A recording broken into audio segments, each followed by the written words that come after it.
How's it going, guys? I am Fokker, your local brick build historian, with another episode of Brick Build History. Today we're taking a look at one of the most infamous aircraft of all time. Not just World War I, but of all time.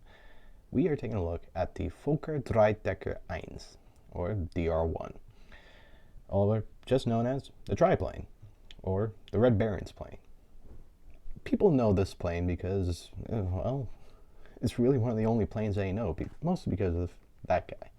But let's take a look at the kits, let's take a look into the history, and let's have some fun on the way. So let's start with the Fokker DR-1 Hollywood Edition World War I fighter aircraft. 295 Lego and brick arm elements, one custom minifig, 3/4 profile shot as per usual, designed by Cody Ocell. That side doesn't have anything. Kit 448. I have the 126th box. The manufacturing plate, same stuff. Skill level 3 out of 5. And then you have a forward monochromatic image with the prop spinning, or faux spinning, and a look down into the two Maschinengewehr 08 Spandau machine guns. If you don't know, this is the Flyboys version of the Fokker DR-1, a movie from 2008, I want to say, which, that's a long time ago. But either way, basically this is the Black Falcon, who was basically the main bad guy of the movie. Basically, you had all the Germans who, my biggest cringe of the movie is the fact that all the triplanes are red, which there was only one red triplane, but except for this guy, and he was like ruthless. He basically would shoot an airman on the ground, which wasn't okay, because there was a lot of chivalry at this time, although it was accurate that people would do that. But if you want to know, there was a black triplane. It was a guy by the name of Jacobs.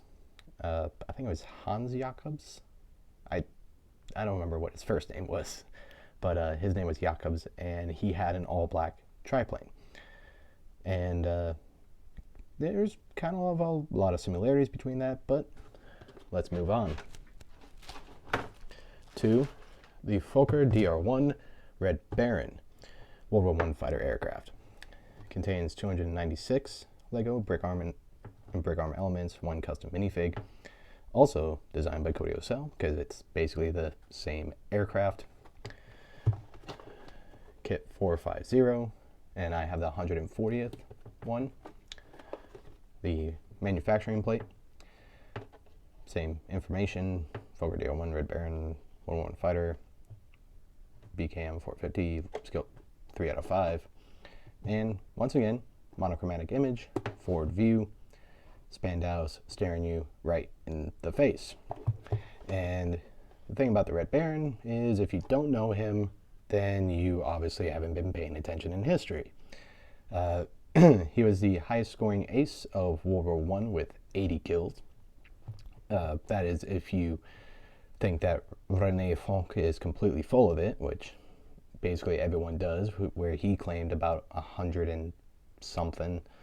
But Manfred van Richthofen, who is the Red Baron, has 80 confirmed kills, while René Fonck has 75. So he is the all-time scoring ace of World War I, and he didn't even survive the war. So who knows how much he could have had by the time of November. But yeah, I will dive in him a little bit, but I can make a whole video about the Red Baron, because this guy is absolutely crazy about how good he was. But moving on,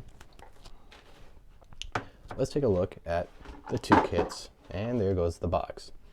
So looking at these two kits, they are very, very similar, mostly because, well, you basically recolor the aircraft and you get the new plane. Really, the main difference is this strut here on the Red Baron plane uses a wand, and that one's a little cattywampus, oh well. And the strut on the Black Falcon uses this kind of like elbow, it's kind of like elbow piece right here. But other than that, it is basically the same aircraft. So both of them have spinning props, as it should. They both have this really cool printed pistons on the bottom to represent the rotary engine, which I absolutely love rotary engines. You can see the cowling. It's got this weird shape to it because the Fokker DR1 had a weird shaped cowling. It kind of covered only the top part, and then it would like recede into the fuselage. You have the twin span down machine guns on top. I should probably use this one where it's easier to see. Twin machine guns on top. You have the struts that connect to the fuselage. I really like this strut system on the wing here, basically because this top wing is completely, should have dusted. This top wing is completely on here by these struts right here. So the fact that you can hold it from the top wing and it's completely sturdy is actually quite amazing. It's only held on by these small pieces right here, so that is a really good job of making it sturdy enough, even though the real life aircraft was not that sturdy. The thing you might notice is that with the Red Baron one, you have these pieces that are like a darker red. That's because it doesn't come in these bright red bricks, so you're going to have to bear with the miscoloring because that's the best they could do. The Red Baron one has this piece printed right here, which actually has the proper number for the Red Baron's aircraft. The Fokker DR1 425/17. So this was the 425th of year 17. Well, technically 25 on the fourth batch. Either way, proper number, which is very, very good attention to detail. The rudder here, it's a little boxy, but it's kind of the best you can do because you really can't get a good circular shape with Lego because Legos. But I do like the overall shape of it.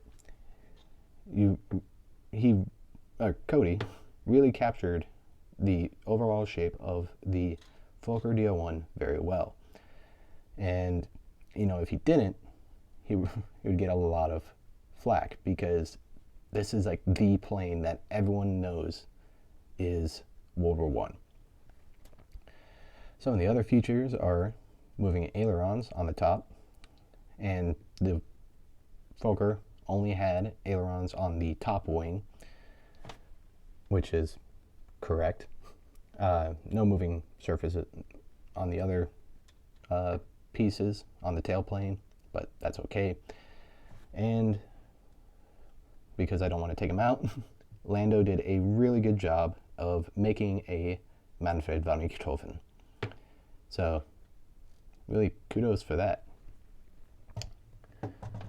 On this guy, you can see the Black Falcon looks pretty much like the guy from the movie. That is really, really good. Also has moving ailerons on the top, stickers basically all around, except for this printed piece right here. And you got stickers there. The one thing I didn't like was this wraparound sticker. Uh, as you can see, it's kind of wonky a little bit, especially here. Doesn't really portray in video too well, but the stickers are a little wonky. It like wraps around here to the top, which, oh well. It is better than trying to get the sticker here and align it there, but either way, it was a little challenging. So overall, I really do like my Fokker DO1s, and of course, I couldn't just get one of them. I had to get two of them. And if I can, I want to try to build a third one in a kind of like a light bluish gray for Werner Voss. And if I could find the ability to make the little like eyes on the cowling, that would be cool too. And if Lando can make a Werner Voss figure, which please do that.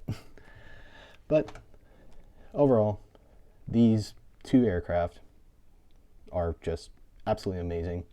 And because they're so similar, you can basically, if you lose one of the instructions and you have both of them, you can just use the other instructions to fix it.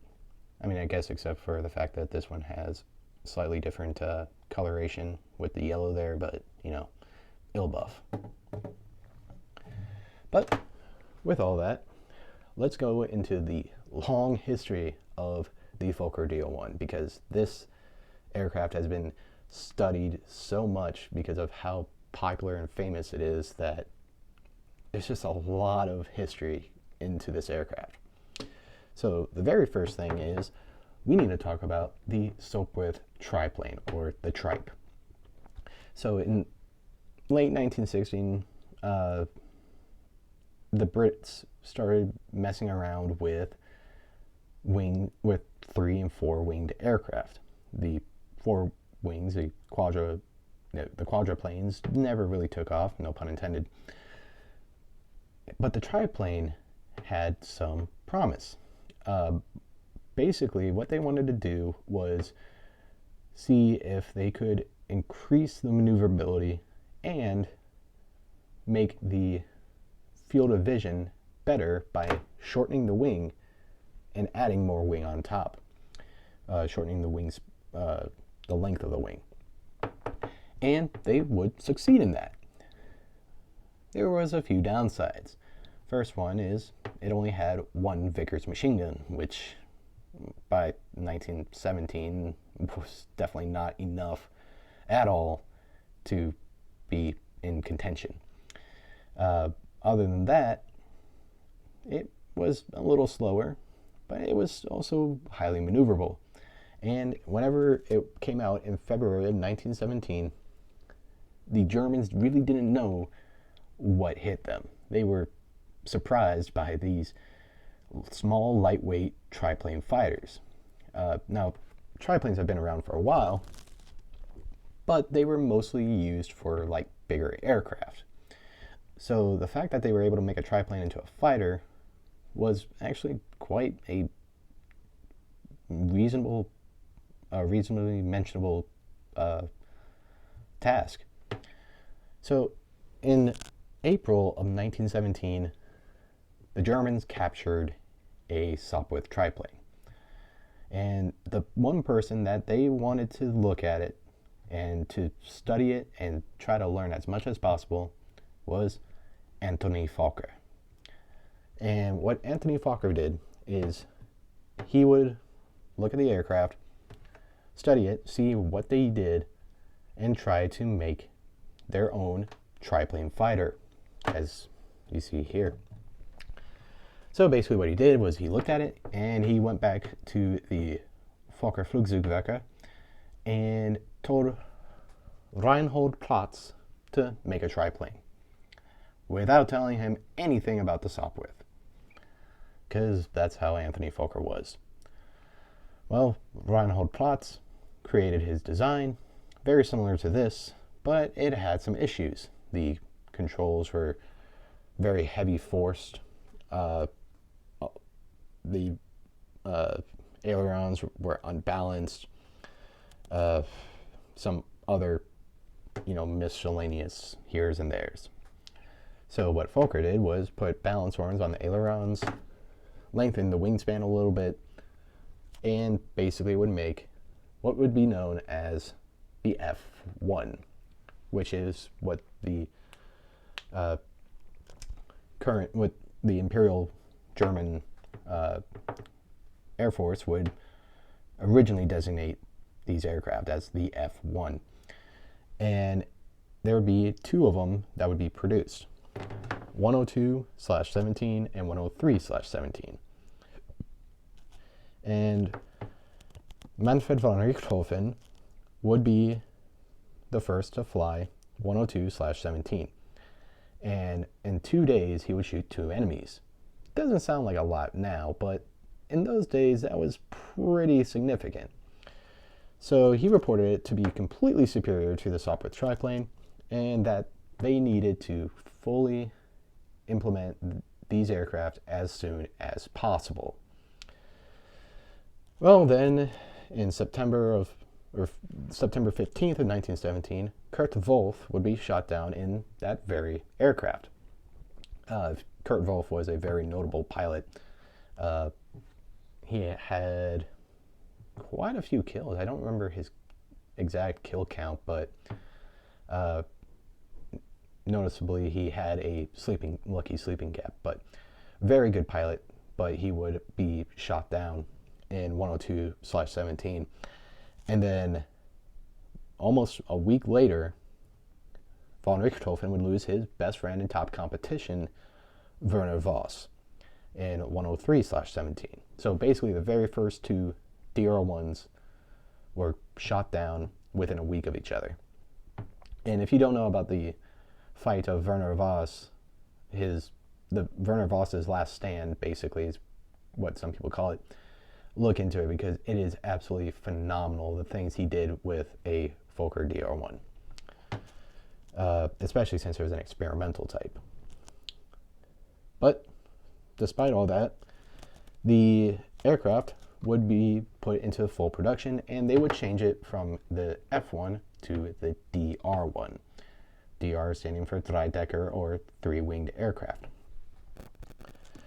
Some of the changes they would make, they would add wing skids here so that whenever the aircraft would land, it wouldn't hit it wouldn't go like this and start the ground loop. So you add the skid to bounce it back and keep it from leaning over and basically digging its wing into the ground and spinning around. They found that was a pretty common issue.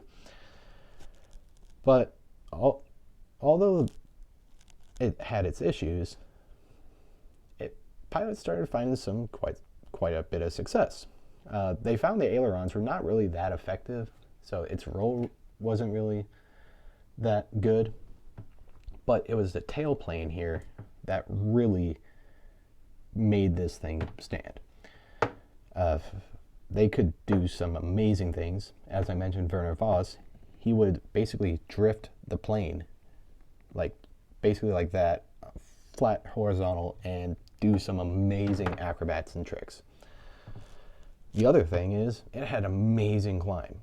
And actually, a video I watched of Greg's Airplanes and Automobiles mentioned that they think it's the propeller's pitch that gave it excellent climb, which is a very interesting video. So if you want to check that out, go ahead and check Greg's Airplanes and Automobiles about propellers. He has 3 or 4 videos in a series. But yeah, it's a crazy thing because a lot of people have the 3 wings as the main reason for it, but it's probably the propeller all along, which is very interesting. But it has an amazing climb rate. You would basically never be able to outclimb the Fokker DR-1. Its maneuverability was excellent. It was a really, really acrobatical aircraft. But it definitely had some major downsides. In high altitude, the performance would immediately drop because of the Urburacell UR2 engine, the rotary engine. It basically had low compression, and it was a copy of the Leron 9J, and just wasn't as good. So if it went to high altitudes, the engine would start basically not producing any power. It also had poor visibility for landing and takeoff. Basically, you couldn't really see down as you're flying like this to see where the ground is, and then suddenly, oh, there it is, and you end up like bouncing the tail because you couldn't really see.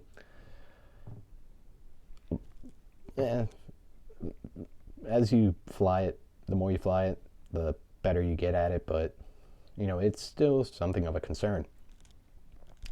The cockpit was cramped.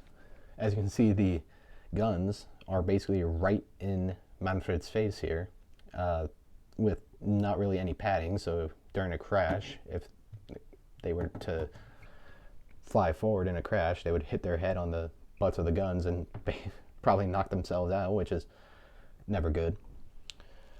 But the biggest issue of all was this thing, the top wing. Actually, it was basically all the wings, but the top wing was the biggest concern. Basically, in October of 1917, two DR-1s would break apart, basically completely break apart. The wings would just break off. One of them, the guy was doing high maneuvering acrobatics, and it's like, okay, you know, you put the plane through high stress, things could happen. That one was a little understandable, but it was a guy who was flying at level flight, and the wings broke off, and then he would crash down and die. That was one that raised the alarms, and on November 2nd of 1917, the entire fleet would be grounded. They basically did an investigation, and the quality of the wings were basically not up to snuff. They did a court of inquiry onto the Fokker factory, found out that the wings were basically not made to a high standard, so Fokker had to basically get better quality production control, or quality control into his production. Very fun fact, the Fokker designed aircrafts from the Fokker factory always seem to be worse than the ones designed or built by Albatross, which is kind of funny, because like Fokker designed these aircraft. He should be able to build them best, but it was Albatross who would build the better Fokkers. But besides the point, basically the wood wouldn't be treated as well, moisture would get in, wings break apart, bad news. Quality control gets better, but it's still not enough to prevent the top wing from being a big pain in the butt. They found that the top wing had a whole lot more pressure against it, like 2 times as much as the lower wings, and the fact that it is completely supported by struts and not in the fuselage at all doesn't really help it. Even Lothar von Richthofen would have a top wing break off in the middle of a dogfight with Sopwith Camels and FE-2Bs, and would eventually crash land. Couldn't roll worth anything because the ailerons were gone, because guess where the ailerons were? Top wing. The aircraft would go back in service in November 28th of 1917 and would stay in service until about June of 1918. And this is basically when these guys would be replaced by the Fokker D7. If you want to know, the Red Baron was dead by this time, so he basically flew the Fokker to his death. And they would basically be put into rear echelon service. The aircraft, as I mentioned before, uses a Uberocell U9 or UR2 9-cylinder rotary engine, a clone of the Leron. And the thing about German rotary engines is they were never really good because they were clones of French engines. But you can see it's got cylinders down here to represent that. It was about 110 horsepower, and it could go about 110 miles per hour. And it definitely wasn't the fastest aircraft, mostly because of the drag, but it was very maneuverable. The max range was about 190 miles, so you could basically go about a mile or an hour and a half at top speed in one of these things. And it would have 2 Spandau machine guns in the front, obviously blocked or using a interrupted gear to prevent it from going into the prop.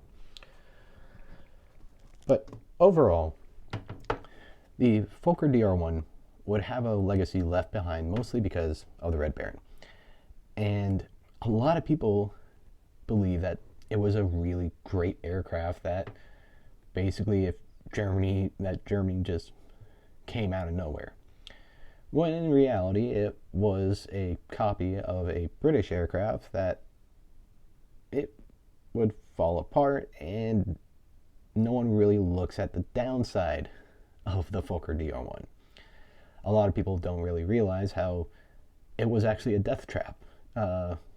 Sure, it was extremely maneuverable, and in the hands of the Richthofen's Wolf Voss, it was an extremely amazing aircraft. But it just had so many downsides that it's hard to ignore. Yes, I love the Fokker. That's why my name is Fokker Man. Like, these aircraft are the reason I love aviation, but I still accept the fact that these things have downsides, and sometimes the downsides are just too big to ignore. Would I fly one? Yes, of course. Would I put it into high stress situations? Absolutely not, because I'm afraid of that top wing.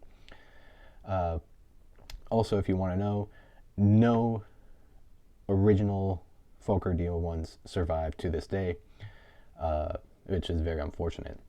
So every Fokker DR1 you see in museums or in air shows are 100% replicas. Some of them even have radial engines, which is blasphemy to me. But either way, there's no denying the legacy left behind by these 2 aircraft. And, you know, I really enjoy them. And I also love that look of the 3 wings. It just looks so menacing, and it's just so awesome. But with that said, I hope you learned something about the Fokker DR1. Since this aircraft is so well known, I had to skip a whole bunch of stuff. I haven't even talked about the intricacies of Richthofen here, and I really wouldn't recommend Flyboys for a movie. If you want to see a real World War I movie, watch Aces High, watch Dawn Patrol, watch The Blue Max, watch The Red Baron from 2008. Flyboys is pretty down on the list, in all honesty, but still a very cool model. But if you want me to do a video on any of the multitude of models I have, I even have some that I built myself, as I previously shown with the Valts. So if you want to see anything that I have, go ahead and say it in the comments. Other than that, if you like the video, hit the like button. And with all that said, let's continue to build history.